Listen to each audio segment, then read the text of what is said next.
ఏదైతే గత కొన్ని రోజుల కింద ఈ యొక్క ప్రభుత్వం ఈ ప్రాంతాన్ని పూర్తిగా ఫ్యూచర్ సిటీగా చేయాలని భావించడం జరిగింది.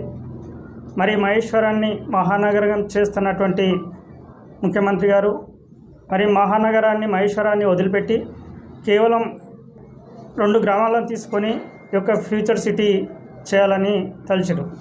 మరి దాన్ని పూర్తిగా వ్యతిరేకిస్తూ ఈ ప్రాంతం గిట్టంగా మహేశ్వరాన్ని కలపాలనేటువంటి ఉద్దేశంతో ఈ ప్రాంతంలో ఉన్నటువంటి అన్ని పార్టీల నాయకులను గిట్టంగా ఏకతాటికి తెచ్చి మరి జేఏసీగా ఏర్పడి నిన్న మంత్రి గారి దగ్గరికి వెళ్ళడం జరిగింది. అక్కడి నుంచి గౌరవ ఎమ్మెల్యే గారిని గిట్టంగా కలవడం జరిగింది. అక్కడ వారి యొక్క మాటలు విన్న తర్వాత మరి భారతీయ జనతా పార్టీ పునర్సమీక్ష చేసుకోవాల్సినటువంటి అవసరం ఉందని చెప్పి ఈరోజు మా భారతీయ జనతా పార్టీ పెద్దలతోటి ఈ యొక్క సమావేశాన్ని ఏర్పాటు చేయడం జరిగింది. మరి ఆ విషయం పైన పెద్దలు మాట్లాడతారు.